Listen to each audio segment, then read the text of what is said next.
নমস্কাৰ বন্ধুসকল, আপোনালোকক স্বাগতম জনাইছোঁ মোৰ ইউটিউব চেনেল আল্ট্ৰা ইউটিউবলৈ। চ' বন্ধুসকল, আপোনালোকক মই বিনম্ৰতাৰে অনুৰোধ জনালোঁ, যদিহে আপোনালোকে বৰ্তমানলৈ আমাৰ চেনেলটো ছাবস্ক্ৰাইব কৰা নাই তেন্তে প্লিজ ছাবস্ক্ৰাইব কৰক। বন্ধুসকল, যদিহে আপোনালোকে উদ্ভিদ ৰোপণ কৰি ভাল পায় তেন্তে এই ভিডিঅ'টো চাই আপোনালোকৰ সঁচাই ভাল লাগিব আৰু আপোনালোকে চাইনাৰ দেশখনৰ নাম লৈ ক'ব যে বাহ চাইনা বাহ।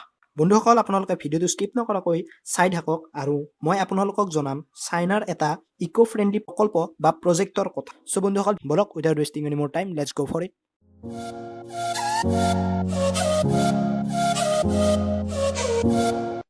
বন্ধুসকল, যেতিয়া আমাৰ মাজত চাইনা নামটো আহে তেতিয়া আমাৰ মাইণ্ডত কেৱল দুটা কথা উদ্ভাৱন হয়।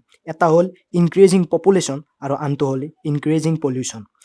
কিন্তু এইবাৰ চাইনাৰ চৰকাৰে এই দুয়োটা সমস্যা একেলগে সমাধান কৰিবলৈ লক্ষ্য কৰি এই প্ৰকল্প উদ্ভাৱন কৰিছে। অৰ্থাৎ চাইনাই এইবাৰ এক গুলিত দুই চিকাৰ কৰাৰ লক্ষ্য কৰিছে। চ' বন্ধুসকল, চাইনাৰ চৰকাৰে দক্ষিণ চীন অৰ্থাৎ চাউথাৰ্ণ চীনৰ লুজিয়াং ৰিভাৰৰ ওচৰত এটা পাহাৰী এলেকাত এখন চহৰ বনোৱাৰ প্ৰকল্প হাতত লৈছে, যাৰ নাম হ'ব ফৰেষ্ট চিটি। বন্ধুসকল, এই ফৰেষ্ট চিটিটো ডিজাইন কৰিছে ষ্টিফেনো বয়েৰী নামৰ আৰ্কিটেক্টজনে। আৰু এই ফৰেষ্ট চিটিখনৰ যিবোৰ বিল্ডিং থাকিব অৰ্থাৎ অট্টালিকা থাকিব, তাৰ ওপৰ ফালে লাগি থাকিব চ'লাৰ পেনেল। লগতে এই অট্টালিকাসমূহৰ মুখ্য আকৰ্ষণ থাকিব গছ, অৰ্থাৎ প্ৰত্যেক অট্টালিকাত বেলকনিত মেক্সিমাম তেওঁলোকে যিবোৰ উদ্ভিদ ৰোপণ কৰিব পাৰে তেওঁলোকে ৰোপণ কৰিব। এই যিটো ডিজাইন আছে এই ডিজাইনটোক এনভাইৰনমেণ্টেলি ফ'কাছড উৰ্বান ডিজাইন বুলিও খ্যাত। বন্ধুসকল, চাইনাৰ বৰ্তমান ভৌগোলিক স্থিতি খুবেই বেয়া হৈ পৰিছে। তাৰ নিবাসীসকলে মুখত এয়াৰ ফিল্টাৰ বা মাস্ক নোলোৱাকৈ ঘৰৰ বাহিৰ ওলাব নোৱাৰা পৰিস্থিতি হৈছে। বৰ্ধিত ঔদ্যোগিকৰণ আৰু কল কাৰখানাৰ বাবে এনেধৰণৰ পৰিস্থিতি উৎপন্ন হোৱা বুলি বতৰ বিজ্ঞানীসকলে ঠাৱৰ কৰিছে আৰু সেইকাৰণে বৰ্তমান তাত এনেধৰণৰ প্ৰকল্প লোৱাৰ খুবেই প্ৰয়োজন হৈ পৰিছে।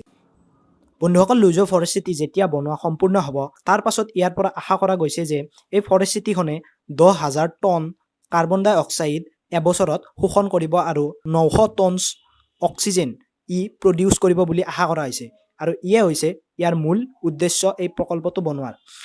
আৰু ইয়াৰ ছেকেণ্ড উদ্দেশ্য হৈছে বহু শতাংশ জনসংখ্যা এখন ঠাইতে ৰাখিব পৰা।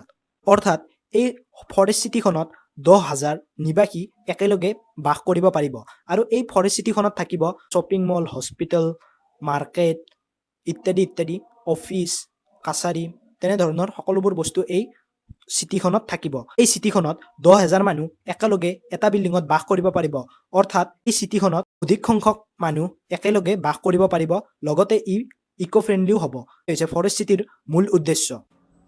বন্ধুসকল, আজি ইয়াতে সমাপ্ত কৰিম বুলি ভাবিছোঁ। আৰু যদি আপোনালোকৰ কিবা কুৱেশ্যন থাকি গ'ল তেন্তে আপোনালোকে প্লিজ তলত গৈ কমেণ্ট কৰি মোক সুধিব পাৰে, তেতিয়াহ'লে মই আপোনালোকক এইটো ইনফৰ্ম কৰি দিম। আৰু যদি আপোনালোকে মোৰ এই ভিডিঅ'টোৰ পৰা কিবা লাভ হোৱা যেন পালে তেতিয়াহ'লে প্লিজ লাইক বটনটোত টিপি থ'ব আৰু মোৰ ভিডিঅ'সমূহ চাই থাকিবলৈ বেল আইকনটোত টিপি থ'ব। ধন্যবাদ।